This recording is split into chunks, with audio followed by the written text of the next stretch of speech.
ശബരിമലയിലെ സ്വർണ്ണക്കൊള്ള കേസിൽ മുൻ ദേവസ്വം ബോർഡ് പ്രസിഡന്റ് എ പത്മകുമാറിനെതിരെ കുരുക്കുമുറുക്കി പ്രത്യേക അന്വേഷണ സംഘം. കേസിൽ പത്മകുമാർ നടത്തിയ തിരുത്തലുകളും കള്ളക്കളികളും അക്കമിട്ട് നിരത്തിക്കൊണ്ടുള്ള നിർണായക കണ്ടെത്തലുകളാണ് ഇപ്പോൾ പുറത്തുവരുന്നത്. പിച്ചളപ്പാളികളെ ചെമ്പ് പാളികളാക്കി മാറ്റിയത് മുതൽ തന്ത്രിയുടെ പേരിൽ വ്യാജരേഖകൾ ചമച്ചതുവരെ നീളുന്ന വലിയൊരു ഗൂഢാലോചനയുടെ ചുരുളാണ് ഇപ്പോൾ അഴിയുന്നത്. ദേവസ്വം ബോർഡ് മിനിറ്റ്സിൽ മനഃപൂർവ്വം തിരുത്തലുകൾ വരുത്തിയത് പത്മകുമാർ തന്നെയാണെന്ന് SIT കണ്ടെത്തിയിട്ടുണ്ട്.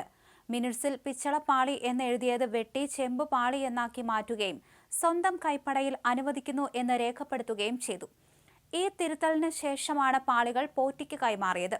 സ്വർണത്തിന്റെ അളവിലും മാറ്റത്തിലും കൃത്രിമം കാണിക്കാൻ മുൻകൂട്ടി തയ്യാറാക്കിയ പ്ലാൻ പ്രകാരമാണ് ഈ തിരുത്തൽ നടന്നതെന്നാണ് അന്വേഷണ സംഘത്തിന്റെ നിഗമനം. തന്ത്രിയുടെ അനുമതിയോടെയാണ് എല്ലാം നടന്നതെന്ന പത്മകുമാറിന്റെ വാദം പൂർണ്ണമായും തെറ്റാണെന്ന് SIT വ്യക്തമാക്കി. കട്ടിളപ്പാളികൾ അറ്റകുറ്റപ്പണി നടത്താൻ തന്ത്രി ആവശ്യപ്പെട്ടിട്ടില്ലെന്ന് മാത്രമല്ല, ഇതിനായി തന്ത്രി ഒരു രേഖയും നൽകിയിട്ടില്ല. മഹസറിൽ തന്ത്രി ഒപ്പിട്ടെന്ന വാദത്തിനും തെളിവുകളില്ല. തന്ത്രിയെയും തന്ത്രിയുടെ ഓഫീസിനെയും മറയാക്കി വലിയ കൊള്ളയാണ് ശബരിമലയിൽ നടന്നതെന്ന് ഇതോടെ വ്യക്തമായിരിക്കുകയാണ്. കേസിൽ പത്മകുമാറിന് പുറമെ മറ്റ് വമ്പന്മാരിലേക്കും അന്വേഷണം നീങ്ങുകയാണ്.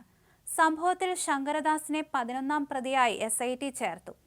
സ്വർണ്ണക്കൊള്ളയുമായി ബന്ധപ്പെട്ട ഗൂഢാലോചനയിൽ ശങ്കരദാസിനും വ്യക്തമായ പങ്കുണ്ടെന്നാണ് കണ്ടെത്തൽ. കൂടുതൽ ഉന്നതർ പ്രതിപട്ടികയിലേക്ക് വരാൻ സാധ്യതയുള്ളതിനാൽ ദേവസ്വം ബോർഡിനുള്ളിൽ ഇപ്പോൾ ചങ്കിടിപ്പ് ഏറിയിരിക്കുകയാണ്.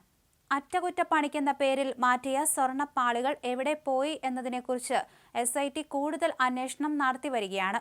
കട്ടിളപ്പാളികൾ മാറ്റാൻ ആരും ആവശ്യപ്പെടാതിരിക്കെ മിനിറ്റ്സിൽ തിരുത്തലുകൾ വരുത്തി ധൃതി പിടിച്ച് എന്തിന് ഇത് കടത്തിക്കൊണ്ടുപോയി എന്ന ചോദ്യത്തിന് ഉത്തരമാകുമ്പോൾ കേരളം കണ്ട വലിയൊരു അഴിമതി കഥയുടെ ക്ലൈമാക്സ് ആകും.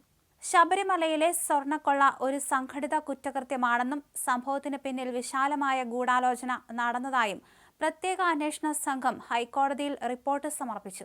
കേസ് അട്ടിമറിക്കാൻ പ്രതികൾ ശ്രമങ്ങൾ നടത്തിയെന്നും SIT കോടതിയെ അറിയിച്ചു. കേസ് കോടതിയുടെ പരിഗണനയിലിരിക്കെ കഴിഞ്ഞ ഒക്ടോബറിൽ ബംഗളൂരുവിൽ വെച്ച് 1ാം പ്രതി ഉണ്ണികൃഷ്ണൻ പോറ്റി, 9ാം പ്രതി പങ്കജ് ഭണ്ഡാരി, 10ാം പ്രതി ഗോവർദ്ധൻ എന്നിവർ രഹസ്യ കൂടിക്കാഴ്ച നടത്തിയതായി അന്വേഷണ സംഘം വെളിപ്പെടുത്തി.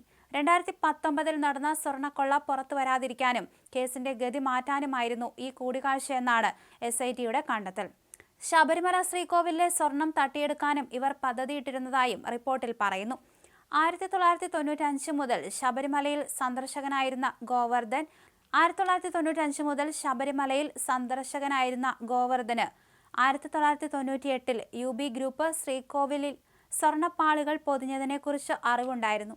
താമസിക്കാതെ നടത്തിയ സ്വർണ്ണക്കൊള്ളയിൽ താൻ വാങ്ങിയ സ്വർണത്തിന് 14.97 ലക്ഷം രൂപ നൽകിയെന്ന് ഗോവർദ്ധൻ അവകാശപ്പെടുന്നുണ്ടെങ്കിലും ഇത് കുറ്റകൃത്യത്തിൽ അദ്ദേഹത്തിന്റെ പങ്കാളിത്തം വ്യക്തമാക്കുന്നതായി SIT ചൂണ്ടിക്കാണിച്ചു. ശബരിമല അയ്യപ്പന്റെ സ്വർണത്തിന്റെ സൂക്ഷിപ്പുകാർ ദേവസ്വം ബോർഡാണ്. സ്വർണം വാങ്ങുന്നതിനോ ബോർഡിന് പണം നൽകുന്നതിനോ ഗോവർദ്ധനെ ആരും ചുമതലപ്പെടുത്തിയിട്ടില്ലെന്നും പണം നൽകി കുറ്റകൃത്യത്തിൽ നിന്ന് രക്ഷപ്പെടാൻ കഴിയില്ലെന്നും SIT വ്യക്തമാക്കി.